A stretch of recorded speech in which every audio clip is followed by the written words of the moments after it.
Salam, peace be upon you. My name is Muhammad Laik Siddiqui, the father of Holophase. Part 25. Time as sequence axis. Remember the language we are learning. There is one field, phi, the holophase, one continuous cyclic movement from which all of reality unfolds. When phi begins to change, its first derivatives appear, and with them, the three dimensions show themselves at once. Time as omega, space as k, and motion as v, built from both together. Every higher derivative is a finer question about how phi changes, and each one casts three shadows at the same time: a time shadow, a space shadow, and the motion shadow. These echoes mix and weave into one another, forming the patterns we call fields, particles, bodies, thoughts, and worlds. In this picture, everything that exists is a living tapestry of phi, endlessly echoing through its derivatives and their dimensional shadows.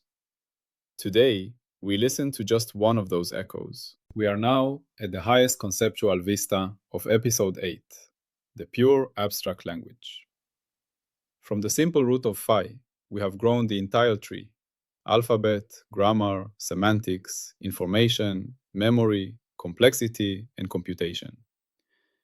Time, space, and motion have been our constant guides throughout this journey. But until now, we have treated them as familiar friends in the background. In part 25, we finally turn toward one of them and ask directly, what are you really? Where do you come from inside this language? We begin our final exploration, Book 8.7, Abstract Dimensionality, Time, Space, Motion Before Physics. And we start with the most fundamental axis of all, time as the sequence axis. Our aim in this part is simple, but deep.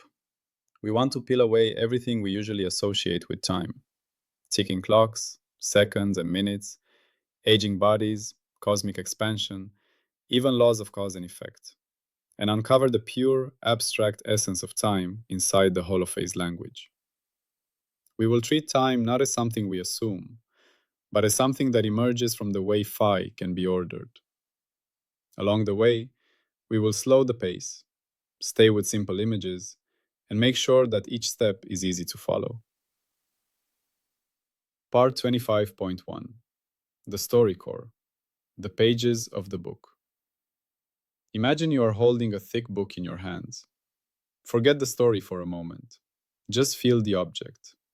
It has a front cover, a back cover, and many pages in between. You can open the book at page 1, somewhere in the middle, or very near the end.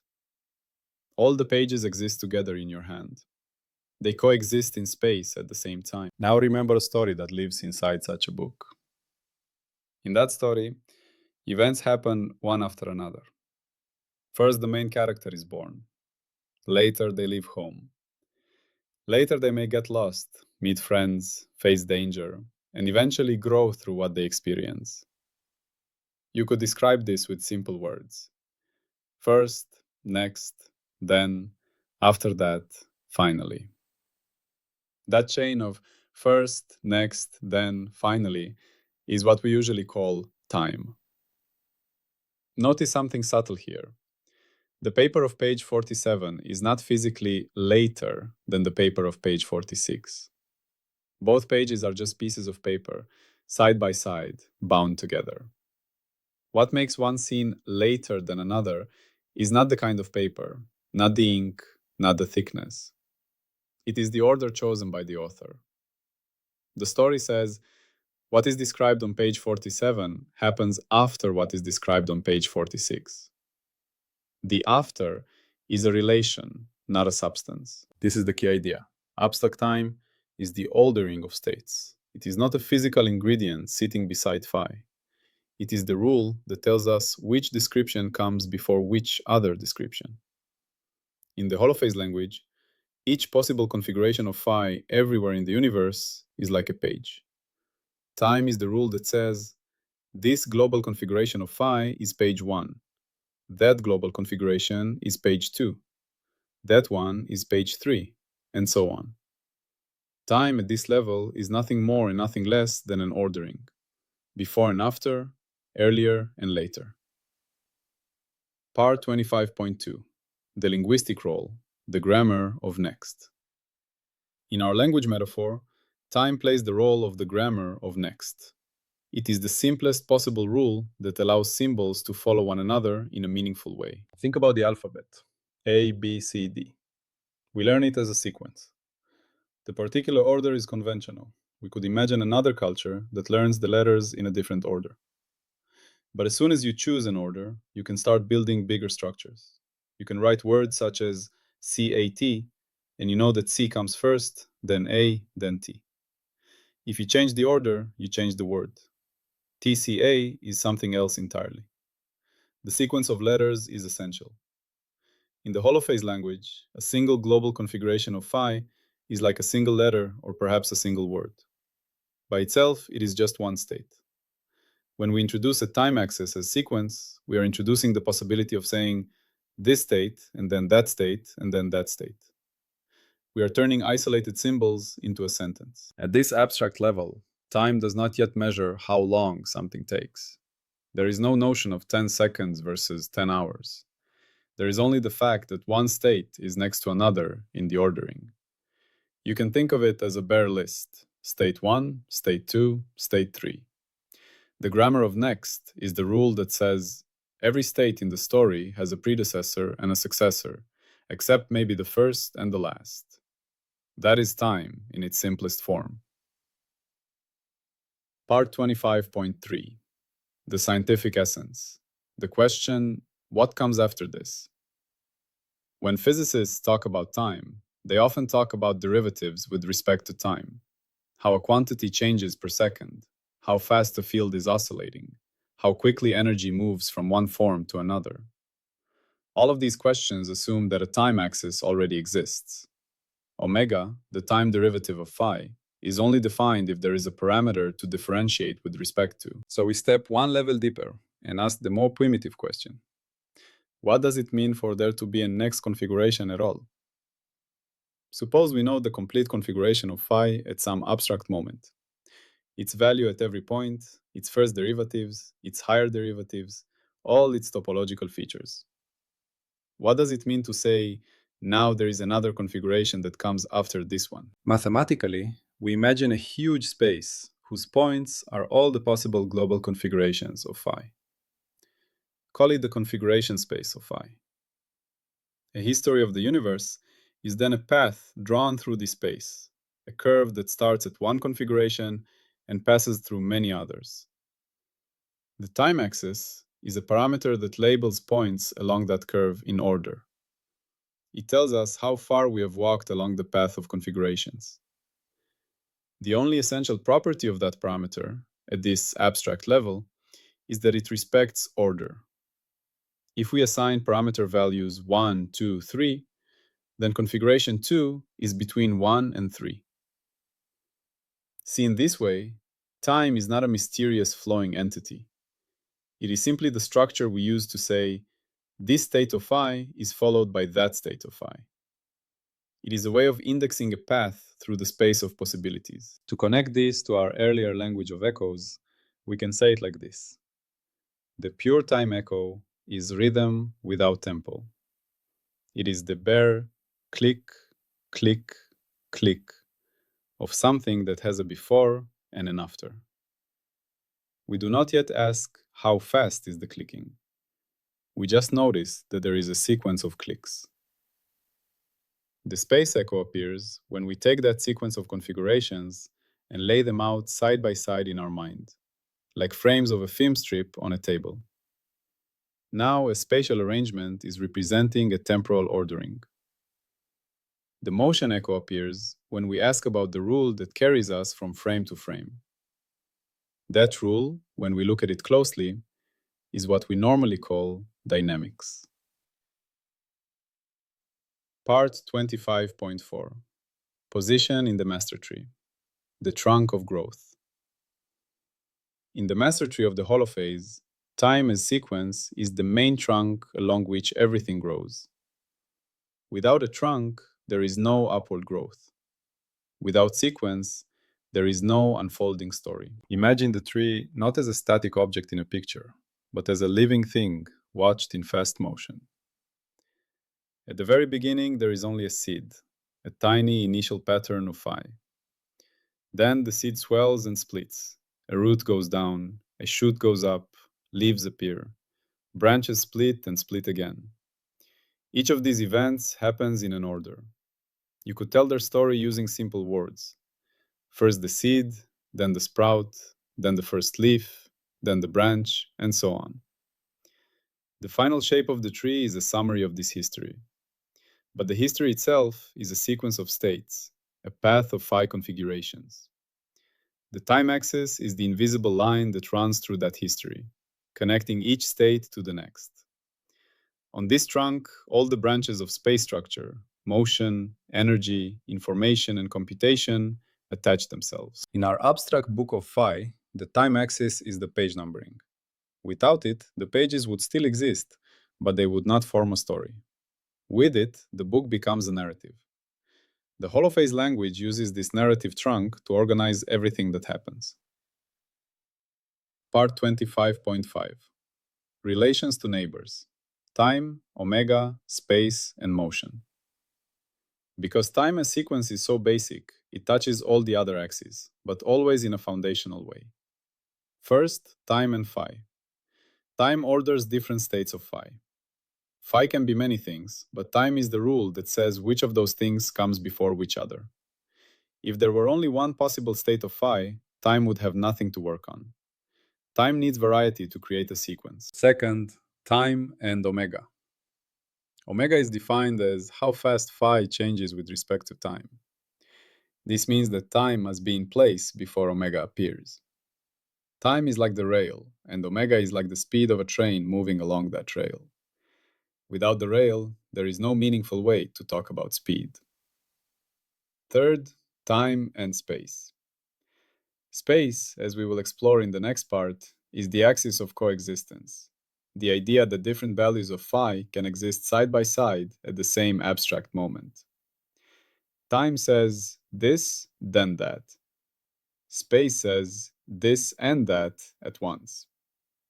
Together, they let us talk about patterns that extend and evolve. Fourth, time and motion. Motion, at the abstract level, is the rule that relates change in space to change in time. It is what tells us how a pattern that is extended in space evolves as we move along the time axis. If time is the list of frames, and space is the content of each frame, motion is the way the content shifts from frame to frame. Finally, time and information. Information in the Holophase story is constraint, the narrowing down of possibilities. Time is what allows these constraints to accumulate. As the sequence unfolds, more and more possibilities are ruled out. The way the present state depends on past constraints is what we call memory. Without an ordering of states, the idea of before and after constraints would not make sense. Part 25.6 Semantic meaning, the work of and then. At this point, it may be helpful to step back from the abstractions and ask in simple terms. What does this notion of time actually do for the universe? The answer is that time makes process possible. It turns static potential into lived history. It transforms could be into was and then was different. It allows the universe to tell itself as a story instead of a single picture. Think of an orchestra. If you freeze time, you have a single chord, a snapshot of sound. Perhaps it is beautiful, but it is limited. When time flows as sequence, that chord becomes part of a melody. The melody becomes part of a phrase. The phrases become a movement, and the movements become a symphony. The sequence of tones is what creates music. Without time as sequence, there is only a static harmony, not a song. The same is true for everything you experience. Eating a meal is a sequence. Hunger, cooking, eating, satisfaction. Learning a skill is a sequence. Confusion, repetition, gradual mastery. A relationship is a sequence. Meeting, knowing, trusting, changing, perhaps parting. Each of these can be described as and then, and then, and then. That simple phrase, "and then," is time doing its work. Notice that in all these examples, we have not yet talked about hours or minutes. We only talk about order. The cake must be mixed before it is baked. The seed must sprout before it can grow leaves. The child must be born before they can learn to speak. The durations matter for physics and for practical life, but the abstract structure of time as sequence is already present in the causal stories, even if you never look at the clock. You can also see the work of time by considering the difference between a plan and a memory. A plan is a sequence that has not yet been realized. First I will do this, then that. A memory is a sequence that has already been lived. First this happened, then that. In both cases, what makes them meaningful is not that we attach numbers to each step, but that we can line the steps up in an order and say, this leads to that. Time as sequence is the invisible thread that ties those beads together into a necklace. There is another subtle point that is easy to miss. Change does not automatically create a sense of time. You can have a mathematical description where one quantity varies with respect to another variable. But unless you interpret that variable as an ordering of states, you have not yet built a notion of time. In the Holophase view, time is not simply a label t in an equation. It is the decision to treat one parameter as the axis that orders the unfolding of phi. Once that decision is made, all the derivatives with respect to that parameter inherit the meaning change per unit of sequence. At our human scale, we often confuse time as pure order with the experience of time passing faster or slower. When we are bored, a minute can feel like an hour. When we are deeply engaged, an hour can feel like a minute. But notice that the sequence of events remains the same. First you started the task, then you continued, then you finished. Your emotional sense of duration stretches or compresses, yet the order does not change. Abstract time is untouched by these distortions. It is simply the skeleton on which the flesh of experience is hung. Part 25.7. Stability and falsifiability. Does reality obey an order? To give the idea of time as sequence scientific strength, we must be willing to ask how it could fail. The Holophase time thesis says that all physically meaningful talk of before and after should be representable as an ordering of phi configurations. If we ever discovered a part of reality where this is impossible, our foundation would need to be revised. In simple laboratory experiments, the ordering seems clear. You flip a switch, and then a light turns on. You drop a ball, and then it hits the ground. You start a song on your phone, and then sound emerges from the speaker. In each of these cases, we can model the system as a configuration of fields and charges, and think of time as the sequence of their states. The Holophase language would say, first there was a configuration with the switch up and the light off. Then a configuration with the switch moving. Then a configuration with the switch down and the light on. The order is built into the allowed solutions of the equations. However, modern physics also entertains stranger possibilities. The idea of closed time-like curves in general relativity suggests that, at least in some mathematical solutions, an event could lie in its own past. In these exotic scenarios, the sequence of configurations might form a loop. A before B before C, and C before A again. If such loops are physically real, our simple idea of time as a linear ordering is too naive. We would need to refine it, perhaps to a more complex network of relations where simple earlier and later cannot be globally defined. In quantum experiments, we also encounter situations where the usual picture of a single global sequence is challenged. Delayed choice setups, quantum eraser experiments, and entangled systems raise deep questions about when, exactly, outcomes are fixed and how firmly we can speak about one event causing another. There are interpretations in which time remains a basic sequence, and others in which time becomes emergent or secondary. The Holophase framework does not solve these debates in one stroke. Instead, it offers a clear test. If there exists a domain of physics where no consistent ordering of phi configurations can be defined that matches experimental observations, then the idea of time as a simple sequence excess is not fundamental there. We would then have to admit that our abstract treatment of time in Book 8.7 is a powerful approximation for many regimes, but not the ultimate, deepest picture. Part 25.8. Examples across scales. Time is pure order in daily life. To keep this grounded, let us revisit a few everyday examples and see how they reflect pure sequence. Think again of reading a story. Even if you do not look at the page numbers, you know that the order of paragraphs matters. You cannot sensibly read the ending before you know who the characters are. The story makes sense because it is built as a sequence of scenes, each one depending on what came before. Consider following a recipe in your kitchen. You must crack the eggs before you can whisk them. You must preheat the oven before you bake. These before and after relations are time as sequence. You might not care whether preheating takes 10 or 12 minutes as long as the cake rises. The exact duration is secondary. The order is primary. Think of a child learning to walk. First they roll, then crawl, then pull themselves up, then take a step, then many steps. There is no sharp line, and different children take different amounts of time.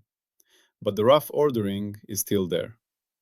You would be surprised to see a child sprint before they can stand. Sequence is woven into development. Even in conversations, sequence matters deeply. A question must be asked before it can be answered. A greeting normally comes before a farewell. An apology comes after a mistake, not before it. The structure of meaning depends on this ordering. Rearranging the sentences would change the story. These simple examples help us see that abstract time is something we live constantly.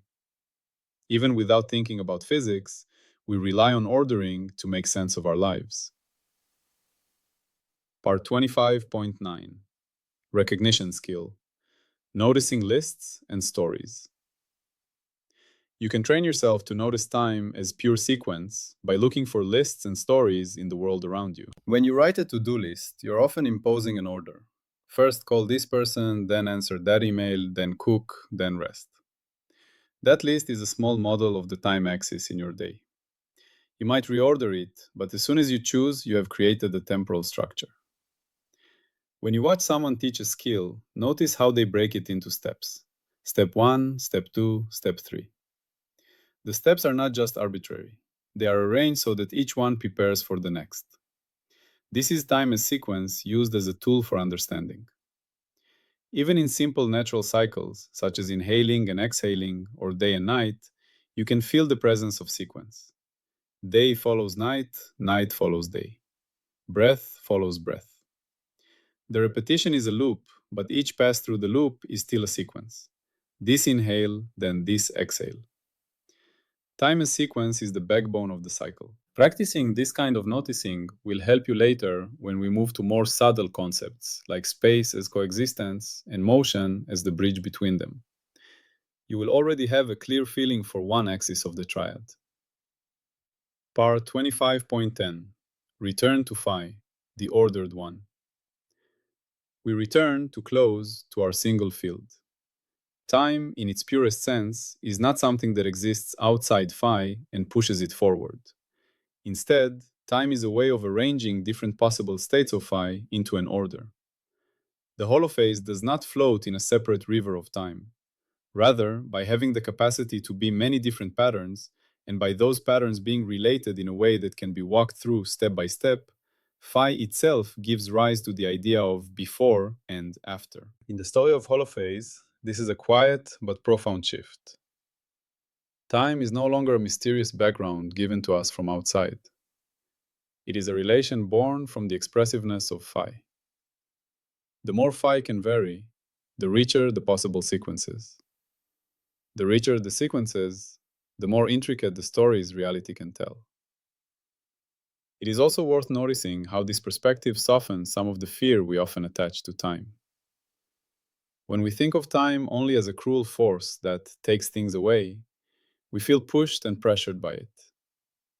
In the abstract holophase view, time is gentler. It is simply the way phi chooses to not stay the same. It is the permission for new configurations to appear. Without sequence, nothing genuinely new could ever show up, and no growth, healing, or learning could occur.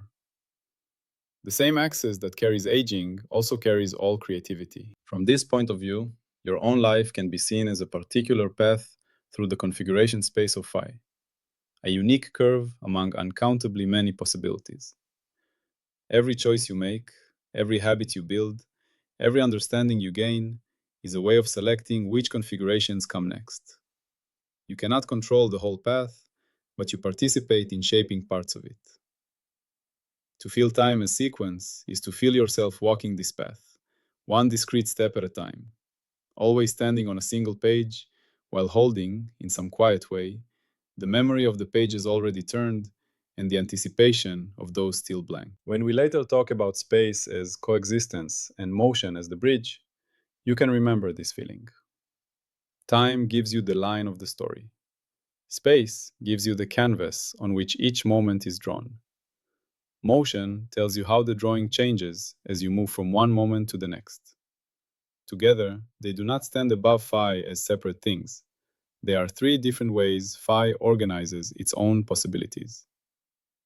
Time, as we have explored here, is simply the first and most obvious of those ways. If you wish to explore the mathematical side of this idea, you can think of the jet space of phi as the stage where all possible configurations live, and the time axis as a path traced through that space. But you do not need to master those technical details to feel the core insight. It is enough to sense that time, at this level, is just the grammar of and then. As we end part 25, remember the larger picture of episode 8. We began by building the pure abstract language of phi, its alphabet of derivatives, its grammar of relations, its semantics of meaning and intensity, its capacities for information, complexity, memory, and computation. Now, with book 8.7, we are stepping back and looking at the axes along which this language unfolds. Time as sequence is the first of these axes. In the next part, we will meet the second, space as coexistence, the axis that allows different aspects of phi to stand side by side in the same now. For this moment, let your awareness rest on the simple experience of sequence. Notice the breath you are taking right now, the word you are hearing in this second, the expectation of the next word still to come. That gentle sense of now and then next is the living echo of time as the sequence axis of the holophase. This is its most basic abstract role. Salam and peace be upon you.